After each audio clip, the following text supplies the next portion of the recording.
안녕하세요.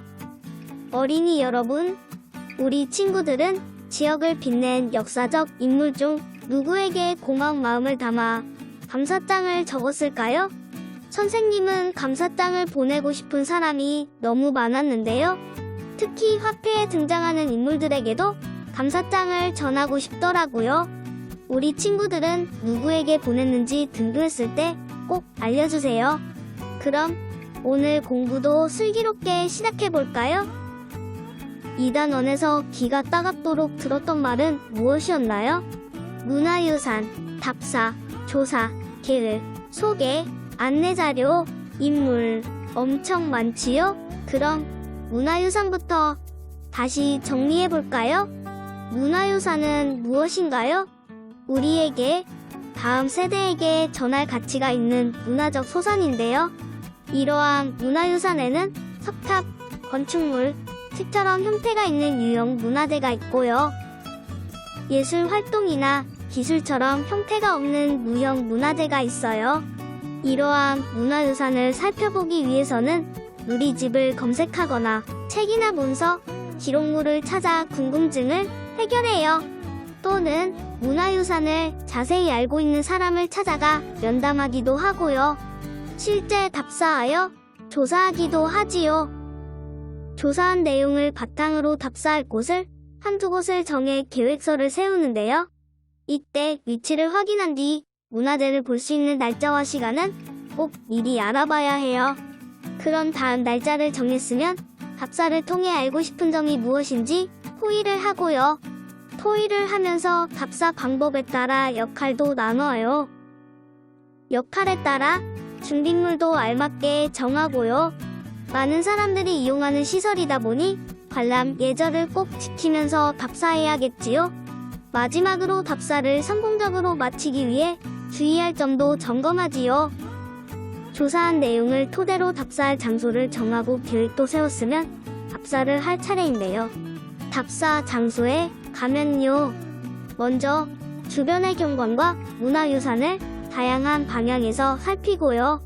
전체적으로 문화유산의 모습을 본 뒤에 문화유산의 각 부분을 자세히 관찰해요. 당연한 얘기겠지만 안내판에 적힌 문화유산 설명글도 그냥 지나치면 안 되겠죠? 답사를 하다 보면 계획하거나 조사한 내용 외에도 궁금한 부분이 생길 거예요. 그럴 땐 문화관광 해설사에게 직접 물어보면서 궁금증을 해결해요. 또 이곳을 방문한 사람들도 살펴보고 오게 된 이유도 물어보면 보고서를 작성할 때 여러 가지로 도움이 될 테고요. 문화유산 감상이 끝났으면요.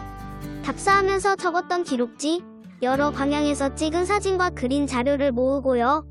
답사 내용과 새롭게 알게 된 점, 더 알고 싶은 점, 답사하면서 든 생각이나 느낌을 정리하여 보고서를 작성하는데요. 보고서를 만든 후에는 문화유산 홍보자료를 만들어 친구들에게 소개해요.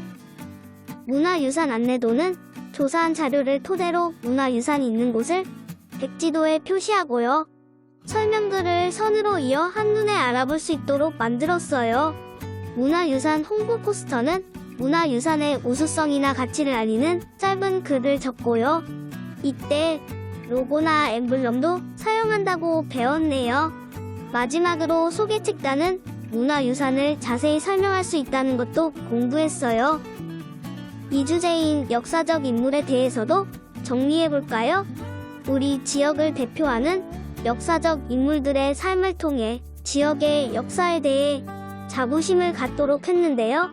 역사적 인물들이 어떤 삶을 살았는지, 어떤 업적을 남겼는지 조사하기 위한 첫 단계로 주제망을 만들었어요. 우선 인물을 정하고 그 인물을 생각하면 어떤 생각이 떠오르는지 얘기해요. 역사적 인물과 관련된 다양한 생각들을 자유롭게 토의한 다음 이야기한 내용을 정리하고 그 내용을 기준을 정해 나눠요.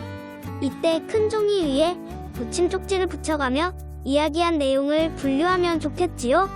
완성된 주제망을 보고 궁금한 점과 조사하고 싶은 내용을 정하면 다음 단계예요. 조사할 주제를 정할 때는요. 주제망을 보면서 조사하고 싶은 내용이나 더 알고 싶은 내용, 그리고 역사적 인물과 관련해 궁금했던 내용을 토의하고 결과를 기록한 후 질문으로 만들어 정리해요.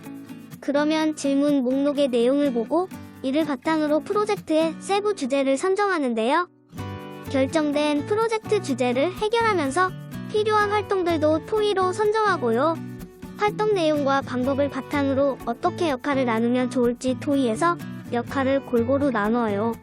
이때 친구들의 생각을 모으고 분류해 주제망을 구성했던 과정과 질문 목록을 만들었던 과정을 토대로요. 활동 계획을 정리하고 발표하면서 내용을 함께 공유하면 조사 계획서 작성하기에 큰 도움이 되어요. 조사 계획서를 작성할 때는요. 정해진 주제에 따라 활동 기간, 활동 내용, 활동 방법, 역할, 주의할 점이 달라지니까 이를 고려해 작성해야 하는데요. 특히 프로젝트 활동과 관련된 내용들을 토의하고 조사 계획서에 적어야 해요. 그리고 다 완성된 뒤에는 계획서를 모둠별로 발표해 프로젝트 활동 계획을 공유하면 부족한 점을 보충할 수 있어요. 완성된 조사 계획서를 바탕으로 다양한 방법으로 직접 조사하는 활동을 하는데요. 우리 지역의 역사적 인물을 조사하는 방법에는 위인전, 백과사전, 신문을 활용하거나 박물관이나 기념관을 방문해 알아볼 수 있어요. 물론 인터넷으로 검색하는 방법도 있고요. 조사가 끝났으면 소개하는 자료를 만드는데요. 역할극을 만들어 소개하거나 뉴스를 만들 수도 있고요.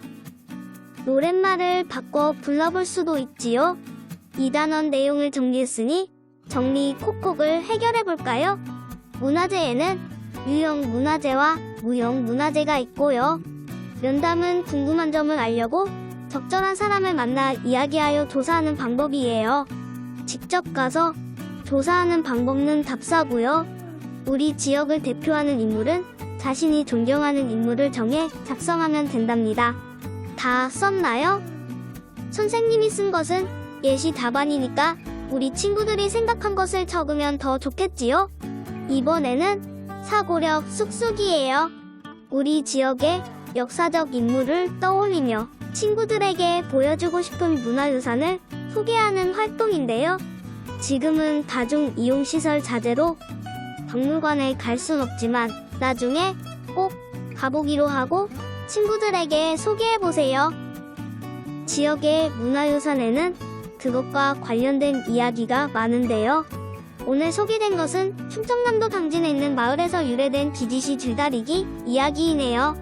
과거 시험에 번번이 떨어지는 선비가 마을에 재난이 생기는 이유를 알게 되었고 꿈속에 나타난 용의 말대로 했더니 천년 묵은 지네를 물리쳤다는 내용이네요.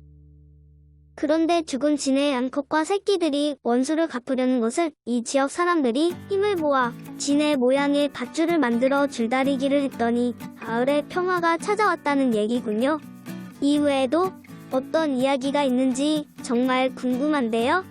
책이나 누리집으로 검색해봐야겠어요.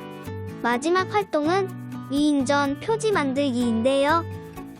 자신이 존경하는 위인을 정해서 그 위인이 한 일을 제목과 그림으로 강조하거나 표현하는 것은 다 알고 있지요.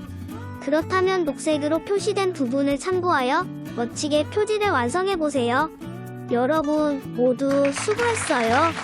다음 시간에는 3단원에서 공부할 내용을 살펴보겠습니다. 다음 시간에 만나요.